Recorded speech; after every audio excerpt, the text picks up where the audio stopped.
మీ business ఏదైనా మీ ఊర్లో promotion చేయాలంటే అది సుమన్ టీవీతోనే సాధ్యం. ఇప్పుడే సంప్రదించండి.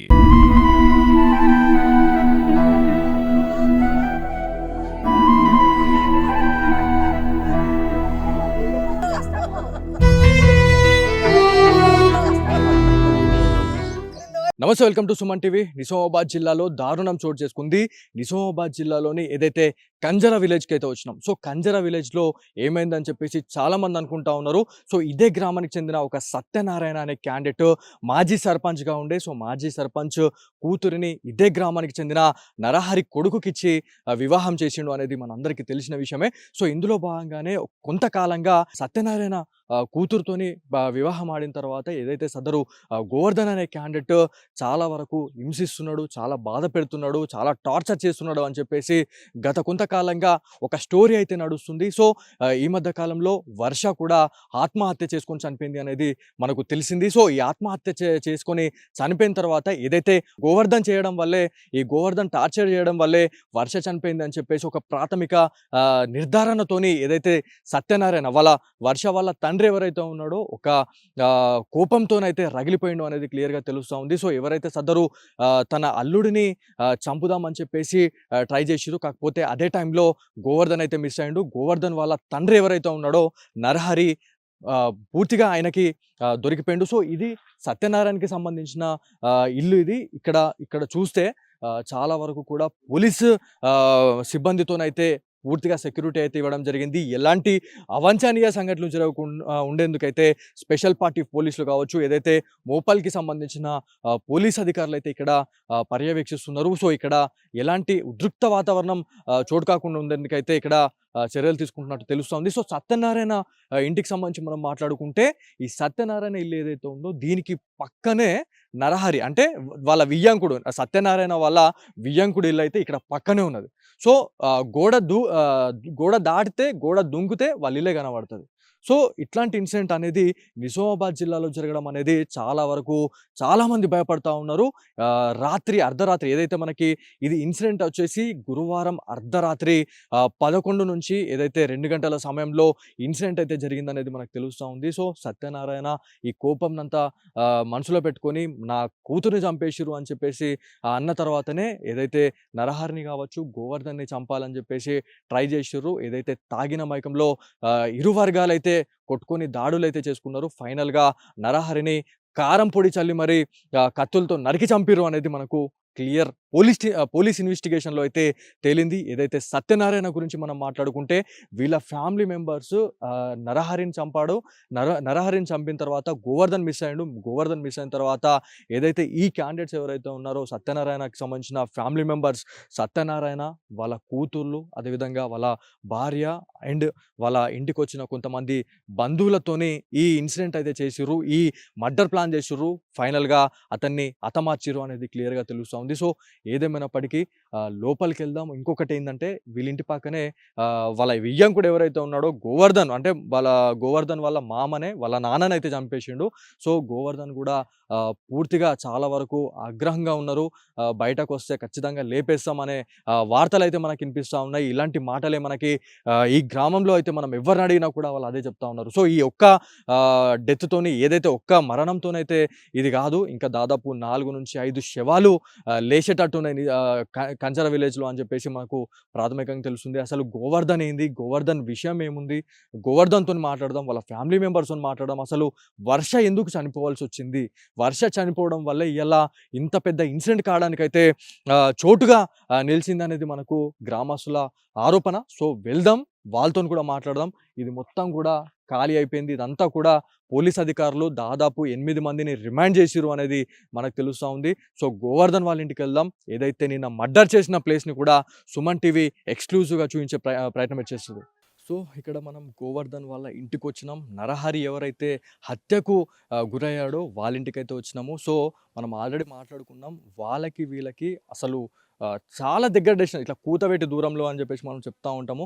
సో ఇది సత్యనారాయణకి సంబంధించిన ఇల్లు.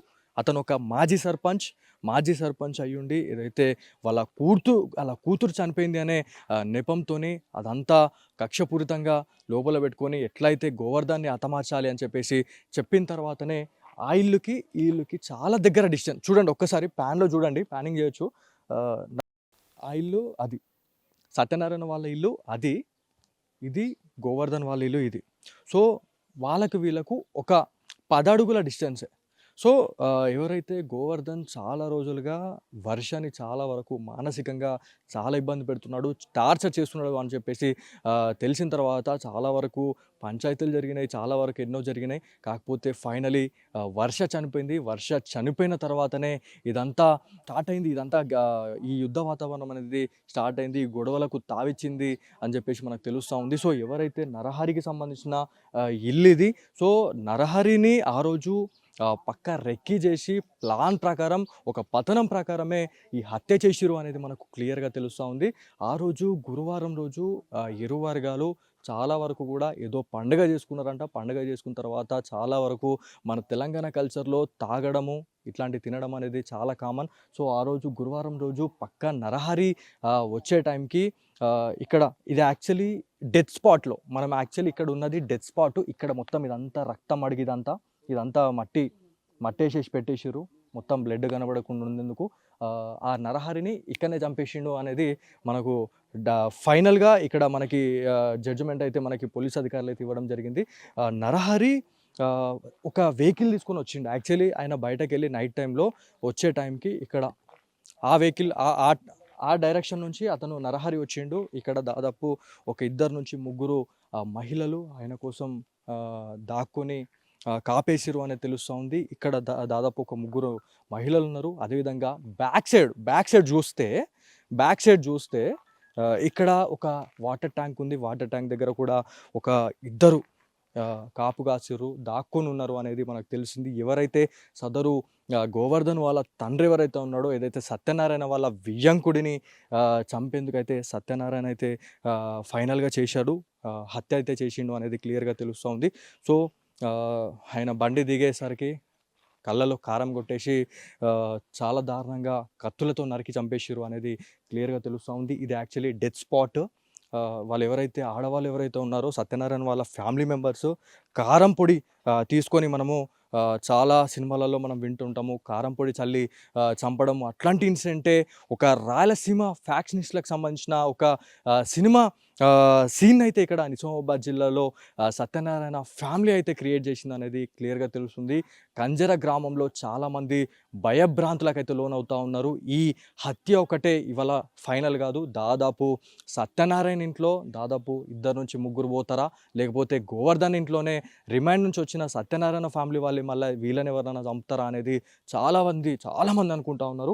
సో ఇదంతా కూడా పొడికారం ఆనవాళ్ళు ఇప్పటికీ కనిపిస్తున్నారు. ఇదంతా పొడికారం, ఇదంతా పొడికారం, ఇది మొత్తం. సో ఇదంతా పొడికారం. ఇక్కడ దాదాపుగా 2 నుంచి 3 ఆడవాళ్ళు కాపు కాసి ఆయనని చంపే ప్రయత్నం చేసే టైంలో ఎవరైతే నరహరి ఎవరైతే ఉన్నారో కళ్ళలో పొడికారం పడిన తర్వాత ఆయనకి ఏం కనిపించలేదు. ఎవరైతే సదరు మహిళలు ఎవరైతే ఉన్నారో చంపడానికి యత్నించిన తర్వాత ఆయన విశ్వ ప్రయత్నాలు చేసిండు పారిపోవడానికి, లేకపోతే చాలా వరకు ఫైట్ చేయడానికి ట్రై చేసిండు. కాకపోతే ఆయనతో కాలేదు. పొడికారం ఇవాళ ఆయన కుంపముంచింది అనేది క్లియర్గా తెలుస్తుంది. ఒక మహిళ పుస్తెల తాడు కూడా ఇక్కడ పోలీస్ అధికారులకి ఇక్కడే దొరికింది అనేది మనకు పోలీస్ ఇన్వెస్టిగేషన్లో మనకు తేలింది. పోలీస్ అధికారులు కూడా మనకు చెప్పడం జరిగింది. సో లోపల ఎవరైతే అంటే ఇంత దగ్గరలోనే ఇంత మంచి రిలేషన్ ఉంది, ఇంత మంచి రిలేషన్లో ఎందుకింత హింసాకాండ మొదలైంది అనేది ఖచ్చితంగా ఆలోచించాల్సిన అవసరం ఎంతైనా ఉంది. సో సదరు మహిళ గురించి ఏదైతే మనకి వర్ష చనిపోవడం వల్లే ఇదంతా స్టార్ట్ అయింది అనేది మనకు తెలుస్తూ ఉంది. గోవర్ధన్తో కూడా మాట్లాడాలా, గోవర్ధన్ ఏం చెప్తాడో అసలు ఏంది అనే దానిపైన మాట్లాడితేనే మనకు క్లారిటీ అయితే ఉంటుంది. సో గోవర్ధన్ వర్షలకి దాదాపుగా 3 పిల్లలు ఉన్నారు అనేది మనకు తెలుస్తూ ఉంది. 2 కొడుకులు, ఒక పాప ఉంది అని చెప్పేసి మనకు తెలుస్తూ ఉంది. వర్ష చనిపోయిన తర్వాత ఎవరైతే సదరు వర్ష వాళ్ళ తండ్రి సత్యనారాయణ ఎక్స్ సర్పంచ్ సత్యనారాయణ గురించి మాట్లాడితే, మా కూతురు చనిపోయింది దానికి కనీసం ఒక 10 లక్షలన్నా ఇచ్చేయండి, మేము ఇచ్చిన కట్నం మాకు ఇచ్చేయండి. ఏదైతే ఇప్పుడు పిల్లలు పుట్టిరో పిల్లలకి సంబంధించిన ఏదైతే మీకు అగ్రికల్చర్ ల్యాండ్ నుంచి దాదాపుగా ఒక్కొక్క కొడుక్కి అద్దెకరం ఇవ్వండి అని చెప్పేసి సత్యనారాయణ అనుకున్నాడు. కాకపోతే సత్యనారాయణ అన్న తర్వాత కూడా గోవర్ధన్ ఇదంతా మాకు సంబంధం లేదు, నాకు అవసరం లేదు అని చెప్పేసి అన్న తర్వాత వర్ష చనిపోయిన తర్వాత వర్షని గోవర్ధనే చంపిండు అనేది ఒక ప్రాథమిక అంచనాతోనైతే ఆయనమైన కేసు అయితే పెట్టడం జరిగింది. అతన్ని ఏదైతే నిజామాబాద్ జిల్లా జైల్లో అయితే ఉంచడం జరిగింది, కిల్లాలో ఉంచిరు అనేది మనకు క్లియర్గా తెలుస్తుంది. కొన్ని రోజుల తర్వాత బెయిల్ మీద మళ్ళీ గోవర్ధన్ బయటకు వచ్చిన తర్వాతనే ఇదంతా సీన్ అంతా మళ్ళీ రీక్రియేట్ అయింది. అంటే మా కూతుర్ని చంపిన తర్వాత కూడా వీడు బయటకు ఎట్లా వచ్చి తిరుగుతుండు, ఇంత కాలర్ ఎగరేసుకొని తిరుగుతుండు అనే ఒక దురుద్దేశంతోనే ఇదంతా హింసాకాండ అనేది స్టార్ట్ అయింది అని చెప్పేసి నిజామాబాద్లోనే ఏదైతే మనకి కంజర విలేజ్ గ్రామస్తులు అనుకున్నారు, అదేవిధంగా సత్యనారాయణ కూడా అనుకున్నాడు. సత్యనారాయణకు కూడా చాలా వరకు మంచి పొలిటికల్ బ్యాక్గ్రౌండ్ ఉంది అనేది మనకు క్లియర్గా తెలుస్తుంది. సో మాజీ సర్పంచ్ సత్యనారాయణ గారి ఏదైతే వియ్యంకుడి ఇంటి దగ్గర ఉన్నాము, నరహరిని అయితే అతి దారుణంగా సత్యనారాయణ చంపేసిండు. ఏదైతే గోవర్ధన్ని చంపే టైంలో ఏదైతే గోవర్ధన్ లేకపోయేసరికి వాళ్ళ వియ్యంకుడు అయినటువంటి నరహరిని అయితే అతి కిరాతకంగా దారుణంగా పొడిచి చంపేసారు, కత్తులతో నరికి చంపేసారు అనేది క్లియర్గా తెలుస్తుంది. వాళ్ళ కుటుంబీకులు ఉన్నారు, ఒకసారి వారితో మాట్లాడదాము. నరహరి వాళ్ళ అన్న కొడుకున్నాడు, నరేష్ ఉన్నాడు, ఒకసారి వారితో మాట్లాడదాం. నరేష్, చెప్పండి, మీరు మొత్తం ఈ ఇన్సిడెంట్ చూసిన తర్వాత మీకు అసలు ఏమనిపించింది? ఈ హత్యలు అనేటి ఇంకా రానున్న రోజుల్లో ఎక్కువ అయ్యే అవకాశాలు ఉన్నాయా, లేకపోతే ఇంకా వాళ్ళు వీళ్ళని చంపడం వీళ్ళు వాళ్ళని చంపడం అనేది ఖచ్చితంగా జరుగుతుందని చెప్పేసి పోలీస్ అధికారులు చెప్తున్నారు, గ్రామస్తులు చెప్తున్నారు. సో ఇదంతా ఇన్సిడెంట్ అనేది మీకు అసలు ఎట్లా తెలిసింది? ఇదంతా ఎట్లా తెలిసిందంటే ఇది ఒక రకంగా ఫస్ట్ నుంచి వాళ్ళ కూతురు చనిపోయింది అన్నమాట. వాళ్ళ కూతురు పురుగుల మందు తాగి చనిపోయింది. ఆ కక్షతోని కొడుకుని చంపుదామని, గోవర్ధన్ని చంపుదామని వచ్చిండ్రు వాళ్ళు. అచ్చుట్లా స్పాట్లో గోవర్ధన్ వేరే ఊరికి వెళ్ళడం వల్ల వాళ్ళ నాన్న వచ్చిండు స్పాట్లో. వాళ్ళ నాన్నని చంపడం జరిగిందన్నమాట. ఇంకోటి ఏంటంటే ఇప్పుడు ఈ కక్ష ఇది వాళ్ళే చేసిండ్రని చెప్పి పోలీసు వాళ్ళకు కూడా గుర్తే. ఓకే, వీళ్ళు ఏమనుకుంటున్నారు అంటే మా తమ్ముడు కానీ, మా అన్న కానీ, గోపి కానీ, గోవర్ధన్ కానీ ఆల్రెడీ ఇప్పుడు కోపంతోనే ఉన్నారు వాళ్ళు. ఎస్, అబ్వియస్లీ కోపంతోనే ఉన్నారు. ఎందుకంటే ఇది నాన్నని ఇంత కిరాతంగా కళ్ళల్లో కారం పొడి చంపడం ఏంది అన్నది బాగా అంటే బాగా ఘోరంగా. ఇప్పుడు కక్షతోనే ఉన్నాము, మేము కూడా బాగా కక్షతోనే ఉన్నాము, అయితే సిద్ధంగా ఉన్నాము. ఏమైనా కానీ పర్వాలేదు, ఏం తప్పు చేసినామని చెప్పి ఏదైనా ఉంటే మాకు డైరెక్ట్ వచ్చి ముఖం ముందట వచ్చి డైరెక్ట్ వచ్చి ఫేస్ టు ఫేస్ వచ్చి చంపేది ఉండే. అది ఇప్పుడు మేము కక్షతోనే ఉన్నాం, ఎప్పుడైతే వస్తాడో అప్పుడు చూసుకుందామని చెప్పి. సో ఇన్సిడెంట్ జరిగిన తర్వాత నరహరి ఇదే రక్తపు మడుగులో పడిపోయిండు, మీ ఇంటి ముంగటనే అతి దారుణంగా చంపేసారు అని చెప్పి చెప్తున్నారు. మరి మీ కుటుంబీకులు అంటే గోవర్ధన్ వాళ్ళ ఫ్యామిలీ కావచ్చు, ఏదైతే మనకి నరహరి వాళ్ళ ఫ్యామిలీ మెంబర్స్ గురించి మాట్లాడుకుంటే వాళ్ళ ఇంట్లో ఎంతమంది ఉంటారు, ఆయనను చంపే టైంలో ఎందుకు ఆయనను కాపాడలేకపోయారు? మరి ఆ టైంలో ఎవరం లేము, మేము ఎవ్వరు లేము. పెద్ద కొడుకు వచ్చిండు, పెద్ద కొడుకు అంటే గోపి వచ్చిండు. గోపి స్పాట్లో దిగగానే ఫస్ట్ మా కొడుకే కళ్ళల్లో కారం పొడి వెళ్ళిండు. ఈ గోడ మీదకి వెళ్తుంకి అటు స్పాట్లో వెళ్ళిపోయాడు. ఈ గోడ మీదకి వెళ్తుంకి అటు స్పాట్లో వెళ్ళిపోయాడు. కళ్ళల్లో కారం పొడి చల్లు అంటే నీళ్ళతో కడుక్కొని వచ్చేసరికి స్పాట్లో డెడ్ బాడీ. వీళ్ళందరూ పారిపోయిండ్రు. మా కొడుకు అంటే మా అన్న వచ్చేవరకు అంటే గోపి వచ్చేవరకు అంటే వీళ్ళందరూ పారిపోయిండ్రు. ఇక ఆ టైంలో ఎవరు లేరు, ఇక మొత్తం ఎక్కడ వాళ్ళు అక్కడ జంప్ అయిపోయిండ్రు. ఆ టైంలో మా తమ్ముడు ఉన్న వాటికైనా ఇక్కడ కంపల్సరీ వాళ్ళ ప్రాణాలు వాళ్ళ 8 మందిలో 6 2 ప్రాణాలైనా పోతుండే కంపల్సరీ. అదే మా నాన్న దాంట్లకు కారం పొడి ఎల్లకున్న వాటికి ఇద్దరిని చంపనే చనిపోతుండే. అటువంటి వ్యక్తి ఈ మంచి వ్యక్తిని చంపడం ఏంది, మా నాన్నని చంపాలని నీకు ఏంది అంతగానం కోపం? అదే మేము అడుగుతున్నాము. ఇప్పటికైనా మేమేమో కాంప్రమైజ్ కావాలని చెప్పి అనుకుంటున్నాం, కానీ వాళ్ళు ఇప్పటికీ కూడా ఏం రెస్పాన్సిబిలిటీ లేదు. మేము అన్నదానికి ఏమంటున్నామంటే ఆస్తుల గురించి అని దేని గురించి అని మాట్లాడినాం. మేము సార్కి ఇక్కడ సిఐ సార్కి కూడా చెప్పాం, మోపాల్ మండలంలో సిఐ సార్కి పోలీస్ స్టేషన్లో చెప్పినాం. ఇప్పటికీ సారీ చెప్పిన విధంగా మేము ఉన్నాము. ఒకవేళ వాళ్ళు ఏమైనా ఇంకా ఉల్టా మా మీదకైనా ఏదైనా రెస్పాన్స్ అయితే మేము మాత్రం ఏది దానికి సిద్ధంగా ఉన్నాం. ఏదైతే రిమాండ్కి తరలించారు వాళ్ళ కుటుంబీకులు అనేది మొత్తానికి వాళ్ళు బయటకు వచ్చిన తర్వాత కూడా మళ్ళా అటాక్ అనేది జరుగుతుంది, సవాల్ చేసిపోయారు, మళ్ళీ నేను వేసేస్తా, గోవర్ధన్ వేసేస్తా, వాళ్ళ ఫ్యామిలీ మెంబర్స్ వేసేస్తా అని చెప్పేసి మాజీ సర్పంచ్ అయినటువంటి సత్యనారాయణ అయితే చెప్పడం జరిగింది. సో బయటకు వచ్చిన తర్వాత మళ్ళీ ఎట్లా ఉండబోతుంది అనుకుంటున్నారు? బయటకు వచ్చిన తర్వాత అంటే ఇప్పుడు వాళ్ళు బయటకు వచ్చిన తర్వాత అది వేరే ఉంటుంది. ఇక చెప్పాం మేము, అది చేసి చూపిస్తాం, అది చెప్పాం మేము. ఏదైనా మీరు అట్లనే అనుకుంటున్నారు, వాళ్ళు కూడా అట్లనే అంటున్నారు. మరి దీనికి పరిష్కారం లేదంటారా? పరిష్కారం అనేది ఉంది. పరిష్కారం అనేది సిఎస్ఆర్ చెప్పాలా, మధ్యలో ఉండి పంచాయతీ చెప్పాలా మీ పరిస్థితి ఏంది మీ పరిస్థితి ఏంది ఇలానే కొనసాగుతా అంటే ఇలానే కొనసాగుతుంది. ఎవరైతే వర్ష గురించి మాట్లాడుకుంటే సత్యనారాయణ వాళ్ళ కూతురు ఓకే చాలా వరకు కూడా గోవర్ధన్ చాలా ఇబ్బంది పెట్టిండు, చాలా టార్చర్ చేసిండు. టార్చర్ చేసిన తర్వాతనే దాదాపు ఒక 10 సంవత్సరాలు అవుతుంది పెళ్ళయి కూడా. మరి ఇదంతా జరిగిన తర్వాతనే ఆ అమ్మాయి చనిపోయింది అనేది క్లియర్గా తెలుస్తుంది. అంటే మీ అన్న ఎవరైతే గోవర్ధన్ ఎవరైతే ఉన్నాడో మీ అన్న తప్పు లేదంటారా? తప్పు లేదు. ఒక్క నిమిషం అండి, ఇప్పుడు ఎవరికైతే కామన్గా పెళ్ళిళ్ళు అవుతాయి, అందరికి పెళ్ళి అయినాక కంపల్సరీ ఇంట్లో చిన్న చిన్న ప్రాబ్లమ్స్ సమస్యలు అన్నీ ఉంటాయి. ఏదైనా ఉంటే మనం లోపల వేసుకోవాలా, లోపల సర్దుకోవాలా. నువ్వు ఈసారి ఫస్ట్ టైం ఒక పరి యూరియా తాగినావు, భయపెట్టుదామని చెప్పి, సెకండ్ టైం ఫినాయిల్ తాగినావు, థర్డ్ టైం గొలకల మంది అని చెప్పి తెలియదు, మళ్ళీ భయపెడదామని చెప్పి గొలకల మంది అయింది. జస్ట్ భయపెడదామని చెప్పి. అసలు ఎందుకు ఇట్లా భయపెట్టియాలని చెప్పేసి అనుకుంది ఆ వర్ష అనే అమ్మాయి? ఎందుకు భయపెట్టాలంటే ఏదైనా తాగితే ఏమవుతుంది అనుకుంటుందంటే వీళ్ళని భయపెట్టిస్తున్నా, మంది అయినా నేను అంటే మళ్ళీ చనిపోతున్నా అంటే ఏదైతే మా తమ్ముడు ఉన్నాడు, మా తమ్ముడు ఏమనుకుంటున్నాడంటే మళ్ళీ ఏమైనా వేసుకుంటే నా మీద వస్తా అని ప్రాబ్లంతో మళ్ళీ కాంప్రమైజ్ అయినాక గొలకల మంది అయింది. ఆ గొలకల మందు కూడా అది గొలకల మంది అని చెప్పి తెలియక తాగింది అంతే.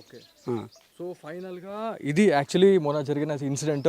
సో చాలా వరకు ఎవరైతే వర్ష గురించి మాట్లాడుకుంటే ఒక్కొక్కరు ఒక్కొక్క సమాధానం అయితే చెప్తా ఉన్నారు. సో వీళ్ళ ఫ్యామిలీ ఎవరైతే ఖచ్చితంగా గోవర్ధన్కి సపోర్ట్ చేసి మాట్లాడతారో అనేది చాలామంది గ్రామస్తులు అదే చెప్తున్నారు. ఇక్కడ ఉన్న ఫ్యామిలీ మెంబర్స్ కూడా మళ్ళీ అదే చెప్తున్నారు. సో ఏదేమైనప్పటికీ వర్ష చనిపోవడం వల్లే ఇదంతా ఘర్షణ వాతావరణం అయితే స్టార్ట్ అయింది. ఈ చంపుకొనడం పొడుచుకోవడం అనేది స్టార్ట్ అయింది అనేది క్లియర్గా తెలుస్తుంది. సో సత్యనారాయణ ఎవరైతే ఉన్నారో ఒక పొలిటీషియన్గా దాదాపు ప్రీవియస్గా ఎవరైతే సర్పంచ్గా పనిచేసిన వ్యక్తి అలా చంపడం అనేది ఎంతవరకు కరెక్ట్ అని చెప్పి చెప్తా ఉన్నారు. ఏదైతే ఏదైనా ఇన్సిడెంట్ జరిగినా కూడా ఏదైనా సామరస్యంగా మాట్లాడుకోవాలి, కానీ చంపుకోవడం ఏంది అని చెప్పేసి చాలామంది గ్రామస్తులతో మనం మాట్లాడడం, చాలామంది భయపడుతూ ఉన్నారు. సో ఇదంతా చంపుకునే వ్యవహారాలు దాకా పోయినాయంటే ఇవాళ దాదాపు వాళ్ళింట్లో ఒక 7-8 మంది ఉన్నారు, వీళ్ళింట్లో ఒక 7-8 మంది ఉన్నారు. మళ్ళీ రిమైండ్ నుంచి బయటకు వచ్చిన తర్వాత సత్యనారాయణ వీళ్ళని ఇడిచిపెట్టారు, ఈ గోవర్ధన్ వాళ్ళ ఫ్యామిలీ ఎవరైతే ఉన్నారో వీళ్ళు వాళ్ళని ఇడిచిపెట్టారు. ఎందుకంటే కన్న తండ్రిని పోగొట్టుకున్న తర్వాత వాళ్ళు దేనికైనా సిద్ధంగా ఉంటారు అని చెప్పేసి మనకు క్లియర్గా తెలుస్తూ ఉంది. చాలామంది అదే చెప్తా ఉన్నారు. సో